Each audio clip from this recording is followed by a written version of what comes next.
Hey guys, Tanner here with STK Cattle. I moved the coal cows today. Uh, they're in this pasture. I haven't subdivided it. There's not a whole lot to eat.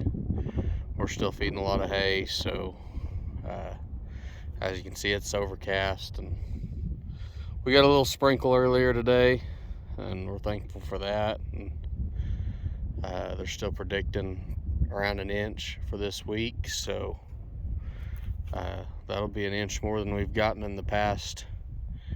Well, since September 1st at least, maybe sometime in August. So I think we're currently sitting at about 2 inches counting snow since then. So a little rain will be very welcome. But anyways, I moved the mineral. I didn't have to add any, but I've got a bag of it on the pickup. I'll show you in a second. But this is just a mineral tub. I get it from my neighbors after they've got the that comes with 20 to 30% protein content, or mineral or fly additive, and kind of a dried molasses type deal. But I don't typically use those unless I just really need to supplement. And so when I need a tub, I just call my neighbors. There's usually 20 or 30 of these in a stack over there, so I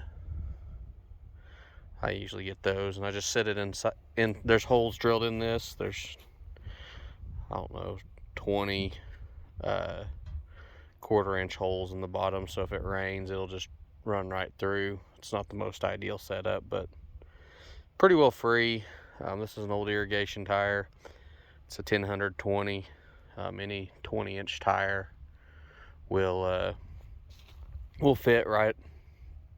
Will fit right over these mineral tubs, or I guess I should say the mineral tubs fit right in the middle. That'll keep your cattle from rooting around on it and knocking it over. I've got 1020 wheat truck tires, and anyways, there's plenty of a lot of newer vehicles even have 20-inch tires. So go to the tire shop and find one that someone pulled off, and I'm sure they might even just give it to you. I don't know. But this mineral's the 531 that Steve Campbell talks about and suggests to use, and I've got garlic added with it. I buy it all pre-packaged. As you see, 531 cattle blend with garlic. There's your contents. The salt is it's this, what they call the Kansas Gray. But so it's the mineralized sea salt. Got a lot of micro nutrients in it, and all your minerals are inside that. You can see what's been added.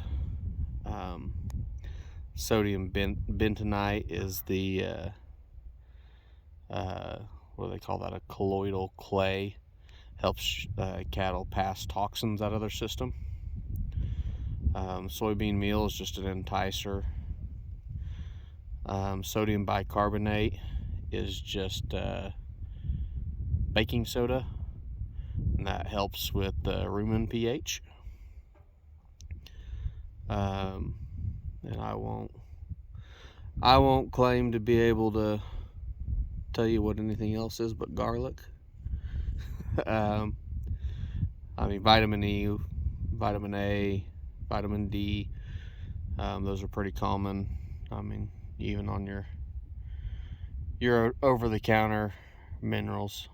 But one thing about this blend is it doesn't have any contents added from China, which is where a lot of your feed store feeds get all their contents from overseas, and that's where you get your cadmium toxicity, which if you look up Steve Campbell, he talks about it, but kind of a humpback cow, and a lot of these minerals are that you can buy at the feed store. They have a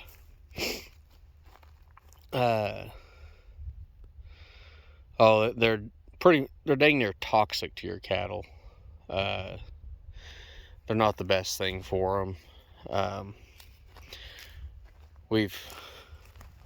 I'm standing on soil that's full of minerals, and obviously right now it's not a good example, but eventually we will have green pastures, and the grass will be bringing up minerals out of the soil, and the cattle will get what they need out of that, and their body can break down the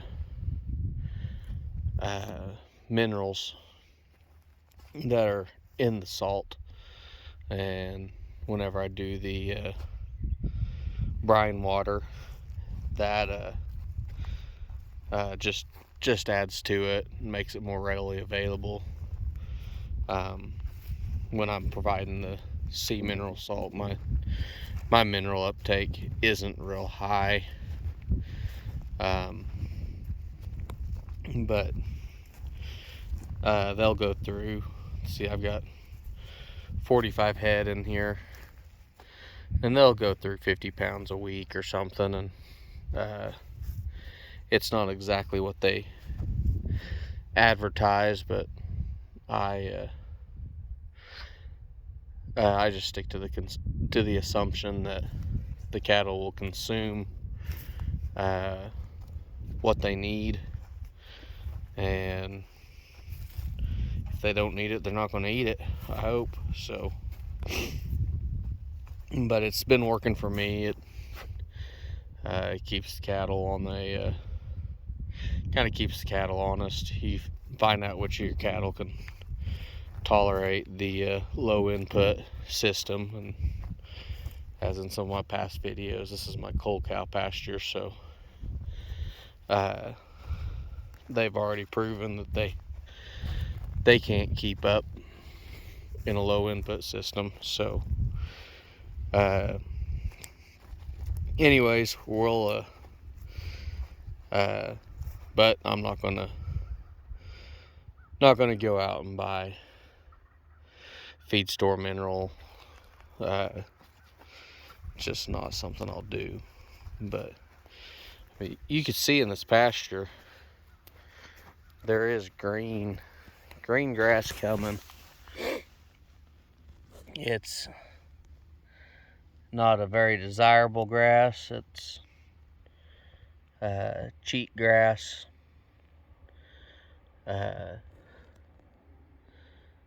Cattle will eat it. It's,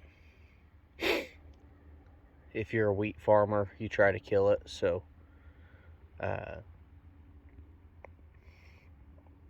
anyways, they're not real big fans of it. But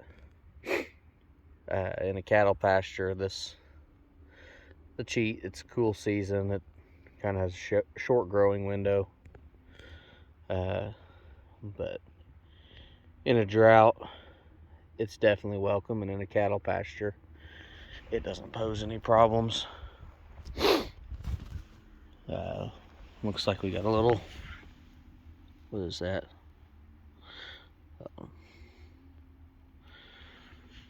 Little seed heads coming up, but they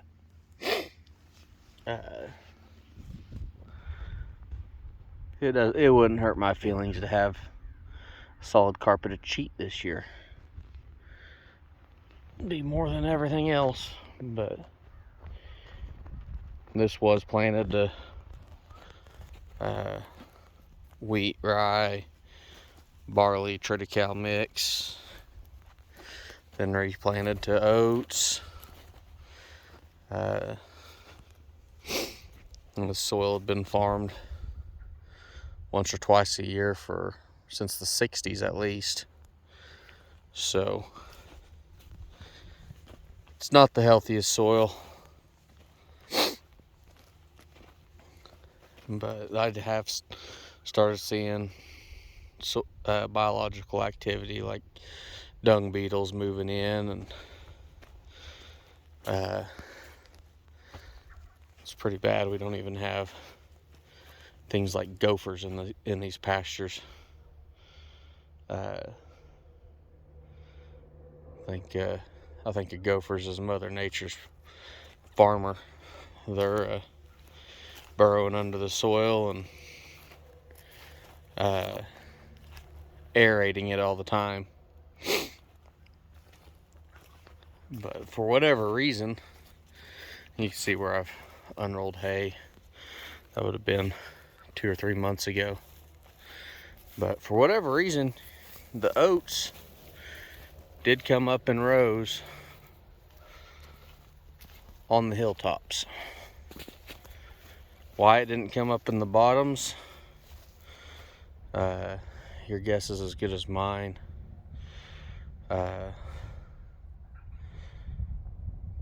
These oats aren't exactly what I'd consider ready to graze, but they were planted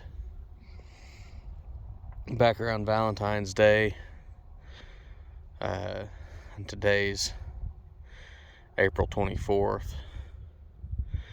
So in another 30 days, typically oats would start getting mature, putting out seed heads, and going to grain. So gotta go ahead and graze this off, and if it rains like they say it will, a lot of the oats will grow back. Of course, some of the cattle will kill some of it. It's an annual, but some of these will grow back and continue to cover, and if we can keep them vegetative. But you can see some of the rye. It's pretty thin over there. That's what's on that hill. That's what's on that other hill, mixed in with the oats. So here's your rye plant. That's the rye we have left. That's what the whole field should look like that. But this is what we have, so I guess we'll work with what we got. See the cattle catching up to me over the hill. But thank you for watching, guys. Like, subscribe, comment. Be interested to hear how other people's cattle and farming is going. So anyways, hope you guys are all having a good week. We'll see you next time.